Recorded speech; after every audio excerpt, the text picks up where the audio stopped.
Welcome back to NBA Cinema, guys. So today I want to talk about Ace Bailey on draft day. And it's so much around his name. We can assume that Cooper Flagg going number 1 to Dallas, and also Dylan Harper going number 2 to the San Antonio Spurs. But after that, we've heard a few names thrown around, namely VJ Edgecombe out of Baylor and the aforementioned Ace Bailey, who also played with Dylan Harper at Rutgers. One of the things, though, is Dylan hasn't worked. I mean, not Dylan, but Ace hasn't worked out for any of the teams. And so people are starting to say his draft stock is tanking because he is refusing to do workouts. Because whenever you're not 1 or 2, obviously, and then it's like, we're going to wait and see with the next few prospects, you want to go work out and solidify where you're going to be in the draft. You look at someone, like Brandon Miller. You remember him and Scoot Henderson was having all those workouts to see who went number 2 in the draft and all that. And so we kind of saw that play out that way. And I want to kind of use Jonathan Kuminga as a point of reference to what we're going to discuss today. Now, we're going to look at them asking Ace Bailey about this, and we're also going to look at some former NBA players and current NBA players' thoughts about him skipping out on those workouts. Let's peep it. Ace, how are you tuning out the noise in the pre-draft? And obviously, are you hearing it? And what's your thoughts on it? No, I'm just working on basketball. That's all I'm focused on so far. But do you feel like people have the wrong perception of you? I feel like I can only control what I can control. I mean, you can think how you think, but I can control what I can control. So what can you control? Me playing basketball.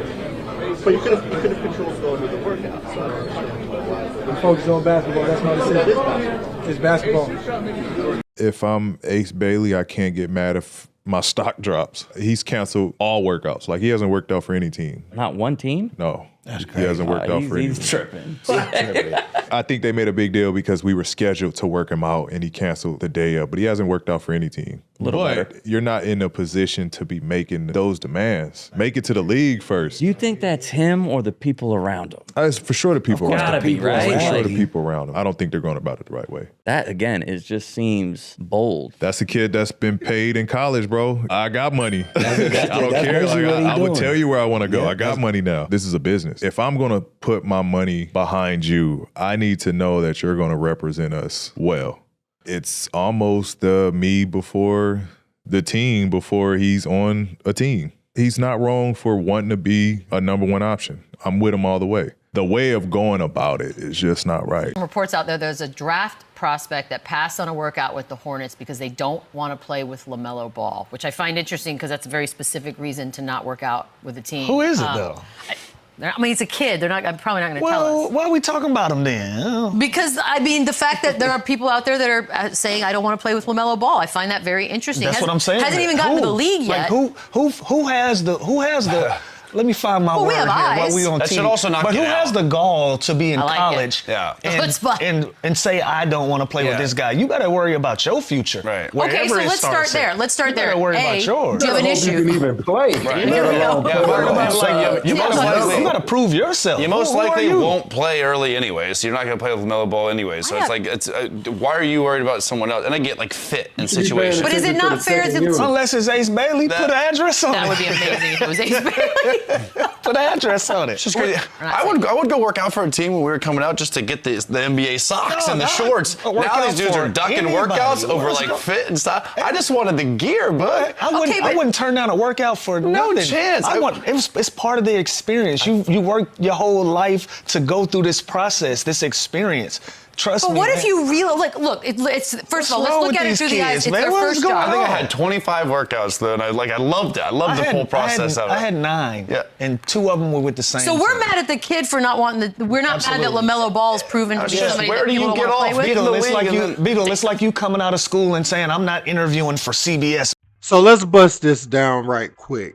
You have the argument that it looks very entitled and like you're ungrateful for the opportunity that's ahead of you coming into the league, kind of pointing at where you want to go. And I know people are going to reference football, some things that's happened with some of the quarterbacks, and And I could kind of even see that a little more when you start talking about protection as far as how many hits you're going to get depending on the offensive line and things like that, and non-guaranteed contracts. I could kind of see their point a little more, when you're a high prospect like that. But, for Ace Bailey, I'm hearing that, he wants to go to the Wizards or the Nets. He's trying to kind of control his own destination and get to specific teams. And that's a very bold move, because there's a lot of assumptions in that you're going to be the guy already getting 15, 18 shots a night day one. It's that type of mentality where, no, you're going in here with, pros. So say you land where you want to land on the Wizards and Chris Middleton come back somewhat healthy. He's probably going to be the number one option for a little while. You know what I'm saying? They did get rid of Jordan Poole, but Bilal Coulibaly, I hope I said his name right, but he's growing as a player, so you have to kind of respect the pro game. And when you get there as a rookie, you want to make sure you do all the little things to get out on the floor and not just assume you're going to be the guy who gets all the shots, right away.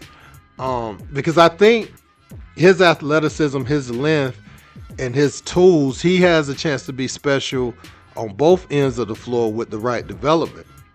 But do I think he's ready to come in right now? I mean, a player like he think he is would have made Rutgers win some more games. Like, him and Dylan Harper just together, they would have won more games. And I think Dylan has more polish, but if Bailey was who he thought he was, because Harper delivered, night in, night out, and Bailey did his thing too, but it was clear holes in his game, lack of handling the ball and stuff like that. But I look at him and I say that, but you can also look at Jonathan Kuminga, and I kind of want to pivot to this point is like what other people were saying. Now, Jonathan Kuminga, he came out and said, to the New York Times, he was saying that he felt like he never had a chance to prove himself by landing in Golden State. And this is his exact quote. It says, "I feel like I'm at a point where that has to be my priority, to just be one of the guys a team relies on, aiming to be an all-star multiple times, aiming to be great. Wherever I'm going to be at, it don't matter. If it's the Warriors or if it's anywhere else, it's something I want. I want to see what I could do. I know I got it, so I want to really see. I've never got that chance." And so, obviously, Bailey won't land with a team like Golden State with the way that it's set up right now. He won't. The Warriors were in a position to get a high draft selection. I want to say that was around the time, Steph, Clay, KD, all of them were getting injured and stuff. So, like, they were able to have, they were able to get a pretty decent pick because they were fringe playoff, below playoff team. You know what I'm saying? So, they were able to get a prospect like Jonathan Kuminga, but I feel like Kerr didn't develop him right, so it was a bad situation for Kuminga. Because you look at him, and when I look at his tools, I'm comparing them to like J-Dub as a talent. You know what I'm saying? Some of the things that they can do on the floor. And J-Dub, you look at his development in OKC, and then you look at Kuminga's lack of opportunities. But even when he got a chance to play against Houston and against, Minnesota, he showed flashes, but he's behind the 8 ball because, he didn't get the opportunity early on. So he don't have those experiences. And so there is some truth to something like that if you look at Jonathan Kuminga's situation. But, man, I think Ace Bailey should have worked out for some of these teams. You never want to go up to the next league and not work out, for nobody. And just, they're going to take me because I'm me. You don't want to send that message. And I'm going to end with this, and this is my perspective.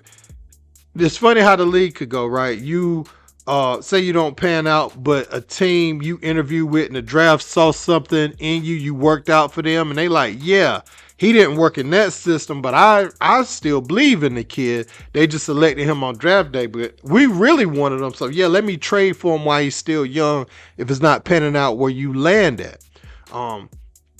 And so yeah, you may end up having to try to make one of these teams later. You may be out the league in a few years. How many talented guys we've seen come in the league, they out early and they back trying to get a workout and different stuff like this. This could rub people the wrong way. So you want to go in and handle yourself with professionalism. You want to work out, yes sir, no sir, in all your meetings, and leave a lasting impression on these teams, because you just never know how your career could go. You could be injured and the team believe in you, and they want to trade for you while you injured. It can go any kind of way. So that I just don't want him ostracizing himself and squandering some potential opportunities that lies with other organizations. Now he's going to get selected tonight by a team, for sure, in the first round, most likely. But his stock has taken a hit, and this is not the approach. I would not advise anyone to do this in the NBA draft. You know what I'm saying? So let me know what you guys think in the comments. Don't forget to like and subscribe. Till next time. Peace.